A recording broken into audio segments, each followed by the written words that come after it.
Welcome to Come and See, your podcast for finding truth in a world of chaos. Brought to you by All for Jesus Living Waters Ministry. With host and founder Richard Case and co-host and retreat leader Kathy Ricconi. Today is our special guest day, where we will hear from a friend of the ministry who will share their insight and stories on truth in this chaotic world. And now your host, Richard Case.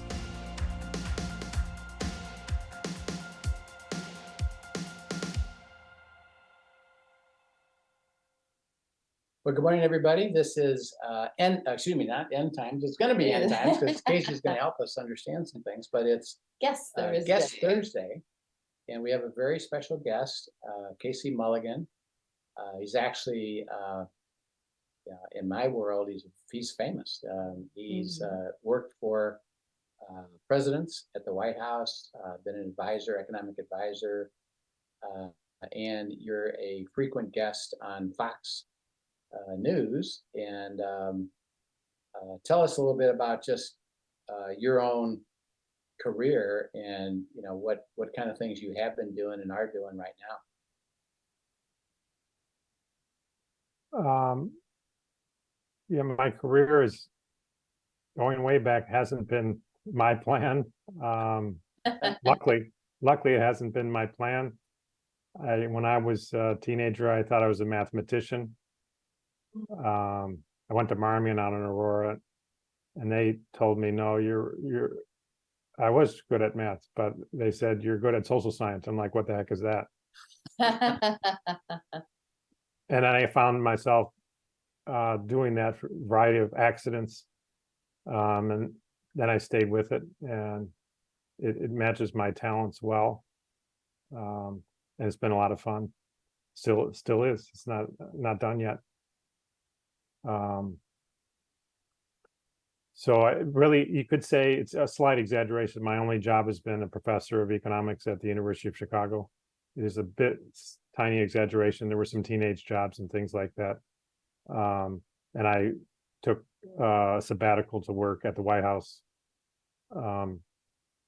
That's been my job, and God reveals some of the mysteries of his creation, and I've learned to be patient and understand I can't handle all those mysteries, so he reveals them little doses that I can handle. And it's a fascinating. Administrations did you end up working with?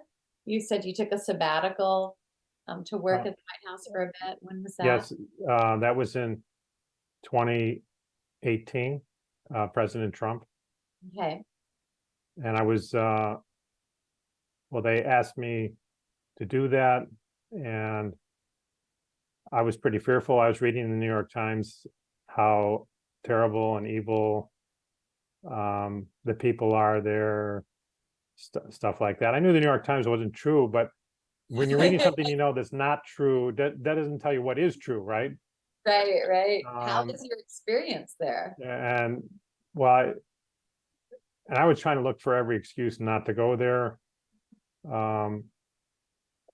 But I just kept looking in the Word, and he didn't want me to stay home. He said, you don't have to worry about enemies and things like that. And I got there, and they weren't enemies. They were very, very nice people. And I had one or two people there who kind of, they're in a big group, there are going to be some enemies. There were one or two people who were just in charge of keeping track of that. I didn't have to worry for a moment about any of that stuff. I just did what I was good at, and that really made for a great experience and great relationship with all the people who were working there. When I'm doing my best and helping them do their best, went very, very well. So it was very, very fun experience. And we got to help the president a lot while having fun. So that's excellent. I'm glad I didn't follow my own, and others, friends and neighbors were saying you shouldn't go there. I'm glad I didn't follow that. And now you're a contributor on the Fox station. What are you a regular on a show, or who do you generally wind up appearing on? No, not a regular. I'm part of a group called the Committee to Unleash Prosperity, and we do kind of studies of the economy and policy. And some of them, they're not professors, they don't have classes to teach, so they go on the TV more. But sometimes, I'm on the team, sometimes I go in there. And I think you saw me about the regulation things, which I have kind of behind me on the screen here, and that's particularly my expertise. So the Fox asked me to do that. I go on Kudlow sometime. I know Kudlow well. I was on his previous show before he was in government. So it's more an a la carte sort of thing. I don't have a regular schedule. Yep. Yeah, but you show up. That's neat. Tell us about your family a little bit. Married to Julia and got beautiful children, and you live in Chicago. Tell us a little bit about that. Yeah, Rich married us 17 years ago in 5 days. And we have 5 kids, and they're all different growing up. What are their age range? What's their age range? Well, the oldest from a previous marriage, he's 25, and another is 22, and then there's a 16-year-old and 12, going to be 13 soon, and then 10-year-old. So you've got the gamut going right now. Yeah, it's a lot of fun, and you worry when they're growing up, but they've grown up and they've overcome the obstacles that we parents worry about. It's pretty amazing how it works. Great. And you live in Chicago. You're still a professor at the university, right? Yeah, that's been my only job. We lived, when we were first married, we lived in Lincoln Park briefly, but now we live in the South Loop. So when you took your sabbatical to the White House, did you take the whole family to DC for a stretch, or was that something you were able to do back and forth? How did that play out? Well, we got 7 people. How many different permutations of arrangements can you have? There's a lot. But my oldest ended up working in the White House as well as a summer job. And we shared an apartment, which was real fun. He was, about 21 at the time. And then on the vacations, the other kids and mom came, and they got to tour the White House and things like that. Then I came home every other weekend. Okay. So they stayed in their same school and things like that. Well, we'd kind of like to tap into your insight and work. And one thing I know you've looked at is regulation, and then we'll talk about some other things of the economy. But and I see in the background there you've got some graphs, so maybe you could set that up and talk to us about some of the recent study you've been doing and the impact it's having on the economy.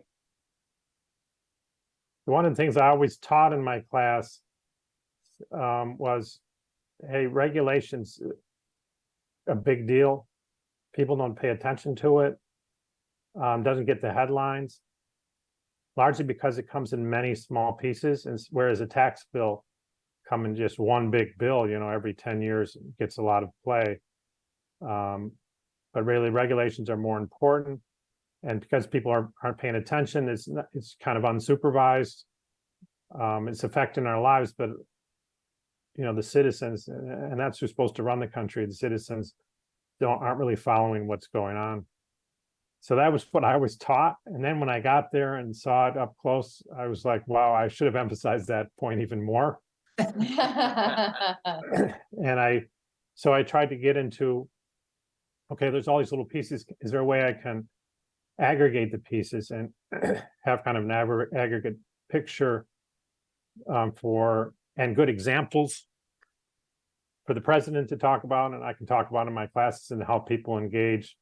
And people are smart, even if they're not their area, if you show them some examples, they start to see a pattern, and they can watch for that pattern, outside those specific examples. So it was a tough task, and because there really is so much going on. Every year there's thousands of regulations. Now, a lot of them are little, like it says, the little drawbridge at Portsmouth, New Hampshire is going to open at a different time. Maybe you don't want to count those, but if you cut those out, there's still hundreds every year. So it was a problem I stewed about for months. And by the end of the year, we were able to figure out how to quantify it. And actually, we kind of turned to the citizens again to do that. We focused on regulations that get a lot of comments from the public. Most of these regulations get no comment, but if they get comments, we focused and did a careful study of them. Also, if Congress got engaged, Congress is also unaware of many of these thousands of regulations, but if they got engaged, which they do on a handful of times, we look closely at those. And then we kind of told the story about those important regulations as revealed by the people, not by the bureaucrats. And then I updated what I think Rich saw on Fox and Friends in the morning. He saw I did an update of that to finish out what the end of the Trump administration after I left, and then to include the Biden administration for 2 years, for its first 2 years. And I found that Biden's regulations are costing the average household $10,000 for 2 years. If he goes 8 years, you can multiply that by 4 or more, because he's probably just hitting his stride on regulating. Whereas President Trump, in his 4 years, he had cut the cost of regulation for the average household about $11,000. And I also looked at Obama, and Obama's kind of like Biden, but not quite as ambitious on his regulation as Biden was. As Biden is. So what's the when you say it's impacted households, what kind of things wind up impacting households? One of the misconceptions about regulation is that most of it's about cleaning the air and the water. That's quite not true. There are regulations of that type. There are environmental regulations, but something like 80% of the regulations are not. There are regulations about various aspects of business, especially healthcare business. And they're really what we call in my field, they're anti-competitive. They help the bigger businesses avoid competition from other businesses. That's the typical type of regulation. So to give an example, and the prescription drugs, you get your prescriptions. Most of our prescriptions are generics, but a bunch of regulations made it hard for companies to make generics. And these aren't drugs that are like new and we're not sure if they're going to give you 2 horns or something like that. These are drugs that are years old, sometimes a century old. And the government was making it difficult for a company to come in there and make that drug for people. So generics were very expensive. And President Trump came in and he said, we're not doing this anymore. If a company applies and would like to make a generic drug, we're going to let them. And we saw drug prices fall for the first time in 46 years. They had been going up, and they came down. And it's very simple. There were a couple companies that kind of gamed that system. They had friends in the government. Their stocks crashed because they weren't able to block the competition anymore. So that's an example. You mind just a little bit to give understanding for anybody, really the difference between, if they're not really up on the lingo, the difference between a regulation that varies from administration to administration and passing a law per se, or something like that. Can you let us know how a regulation just slips in and how that transpires in administrations, just so that we have a little background as to why there's such discrepancy in different administrations having lots of regulations versus not? Sure, yeah, now I think of regulation as where you say you have to do this, or you're going to jail, or maybe you'll get a big fine. Um, as opposed to a tax where it says, go ahead and do it, buy your cigarettes, but you're gonna have to pay a tax, or, go ahead, run your business, but you need to give us 40% of what you make. That would be the distinction. Regulations do come in laws. So there are Okay. laws that say you shall do something, and there's really no money changing hands there. It just says you have to do that. Although most of the regulations are happening, the various government agencies, which there are dozens of government agencies, and the bureaucracy there says, well, we're going to tell people, we're going to say, we are not going to let companies make generic drugs, and that was just their decision. They claim to be following some law, often will be a law from years ago. Although in the generic drug case, that was not the case. Congress had passed several laws saying, FDA, you need to do better on this, and they always had excuses why they didn't.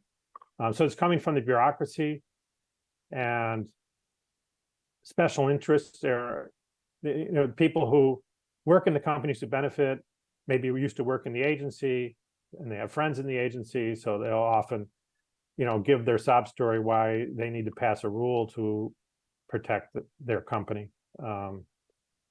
And really, even Republican administrations were doing a lot of that. It's because of the special interests. They're around all the time. But President Trump wasn't coming from the usual channels. He didn't have the usual sets of supporters. A lot of those special interests were against him, so he wasn't going to, protect them with rules that knock out their competition. And as you look at, because you look at it from the economic point of view, what are some of the implications economically to the United States economy in general, and then what impact does that have on individuals who are now having to see those consequences? What is all that, in essence, what does all that mean economically, and then what is that going to mean for how we experience that? Well, at the end of the day, it reduces our living standards. Kind of does it in two directions. The prescription drug is an example where things just cost more. And it could be prescription drugs, it could be your home loan, could be your automobile, all the above, your internet plans. Actually, it was a very big, President Obama really regulated internet plans, and they were very expensive. And so, you take your salary out or your pension and you try to buy stuff, and you find that they're more expensive because of all the regulations that the company has to obey. A lot of times the regulations are of the type, well, you can't have the cheap thing. I mentioned internet. Obama said, well, we can't have cheap internet plans. We can only have first-class internet plans. And those of us who are like, well, I don't really value what that first-class internet plan gives me, it's too bad for me. I have to buy that, or maybe buy no internet. So that's one way it shows up. And the other way it shows up is you earn less. That they're make it very difficult to be an employer. People are reluctant to hire people because of all the regulations that go along with that. Also, maybe in their industry, they're very much handicapped, like right now in the oil, petroleum, natural gas. They have a lot of regulations to deal with, and they're not hiring people to dig new wells and restart old wells. And so those are less jobs out there. And even if there's not less jobs, the jobs are less productive because they have to do a lot of government things instead of providing value to the customer, like pumping natural gas. So it makes for lower wages. So you get on both ends. You get paid less, and then what you do get paid is stretched less far. And I guess the other, since so much regulation is in health, people are less healthy too. Especially a lot of regulations around medical innovation. We don't have the drugs that might cure a disease, or the cures that we do have are way more expensive than they need to be because of all the regulations that are in place there. So it also shows up actually in a fairly dramatic way in people's health and longevity. Does that, if you're making less and it's taking more out, does that imply that the economy will not grow as much, or maybe even go into a recession because it's taking purchasing multipliers out and go in the opposite direction? Yeah, I hesitate around the word multiplier, but it does reduce the growth, reduce the living standards. I mean, GDP is a measure of living standards, reduces the living standards. It and the amounts that it's involved, I mentioned, you know, $10,000 a household, things like that. It's by itself, it's enough to turn kind of normal rate of growth. This growth is if the government kind of gets out of the way, it's kind of a normal thing that we do get smarter over time. We discover new things. We build new buildings, factories, all these things lead us to get better at what we're doing. But the regulation is enough to kind of bring that down to zero. So that's not quite a recession, but when you have a kind of natural growth rate reduced to more or less zero, it's very easy to go into recession, because then you only need one other little thing to push you from zero into negative, and then that's a recession. And we had that in 2022. We had negative growth, and then they changed the definition of a recession, but there's no doubt we had negative growth in 2022. What, as you're trying to help us understand it, what drives it to the zero for growth? What's happening that it actually winds up there at zero, when it could be obviously growing in a positive way? Well, you still have the process that we do discover things and we do build some things, although these things happen at a lesser rate. And then there's all these activities that get shifted from productive activities, you know, delivering value to the consumer, toward satisfying what the government wants, you know, building a windmill or other things that the market doesn't value, but the government's requiring them to do it anyway. And that takes people, that takes capital out of productive uses. You can think of it as a guns and butter, like in wartime. We can make kind of civilian things happen, or we can work for the war effort, but you can't do both. Resources that go toward the war effort can't go toward the civilian, and it's the same sort of thing, except it's not necessarily a war, but it's, you know, the pet projects of the politicians that are not particularly valuable to consumers, but they're requiring us to do those anyway.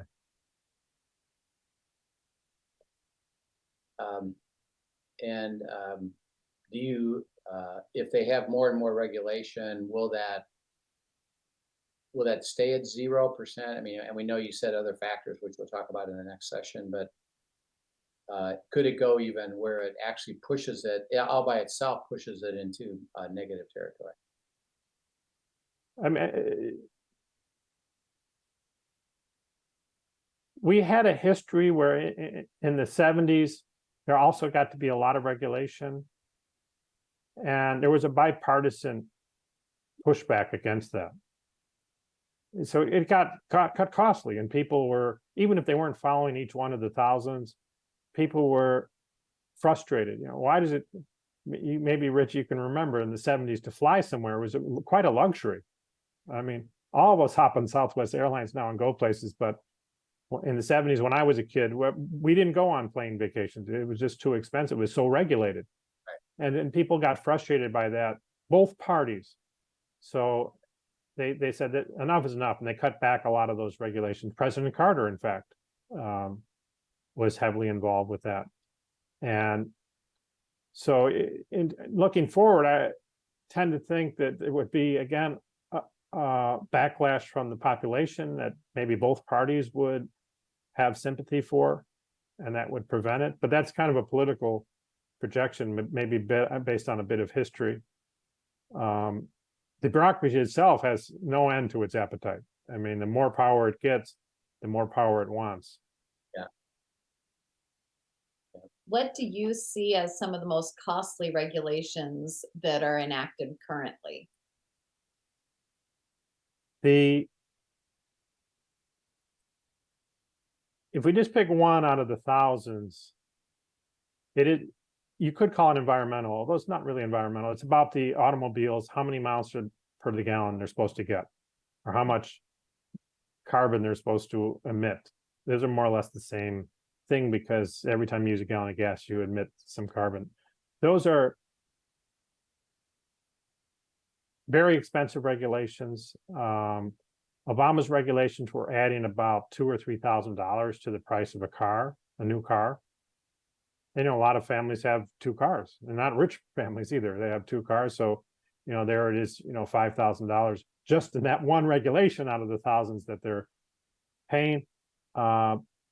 President Trump tried to roll some of that back, and he did, although there were a lot of special interests who didn't want him to do that. And he didn't quite roll it back all the way. And then President Biden is going way in even more than Obama. You know, I think he's trying to require the average car to get 60 miles to the gallon, which essentially means that most cars need to be electric. They don't use a gallon of gas or a gallon of anything else. So those are going to add thousands more dollars to the price of a car. In practice, that's going to mean that a number of us won't have cars. The electric car is very expensive. I think I expect that they're going to find problems with the electric car too. So they'll take away your gas car or make your gas car, you know, a 6-figure purchase. And then they'll say, well, you can't have the electric car either. Take the bus. Mm-hmm. And that would make a big difference for those Americans who don't live in a central city. That's going to be a big difference taking the bus. Yeah. Well, Casey, thank you for setting it up with this, and just the simplicity of where we don't really do appreciate the fact that economically we get impacted by these, and it does hit us in the pocketbook, both sides, our income and our expenses, which means we have less to spend for sure, and we have to make choices ultimately about that. So that's really helpful to understand, and I'm particularly and we'll talk maybe next time about your economic, you know, forecast with some of these other factors. If the regulations are keeping it at kind of zero, that means other things either can go up or down based on what really happens, particularly with the interest rates that we have. So we talk a little bit about that. So we'd like to hear your perspective next week on the opportunity of what you see, since you're an economist. What do you see going on in the economy over the next, you know, year or two or three, and why? So thank you so much for sharing your wisdom and your insight, and we really appreciate it. And it's really cool that you can explain it in ways that we laymen can understand it. So, thank you very much. We appreciate that. You're welcome. We will look forward to having you back for our next session. Yeah, thanks so much for joining us, everyone. If you have questions about things you're hearing, be sure to send them in to questions@afjministry.com. If Rich and I can't help with that, we will be happy to pass them on to Casey and get a little more information. So thanks for joining us. Look forward to seeing you tomorrow with End Times Friday. Yeah. Have a great day.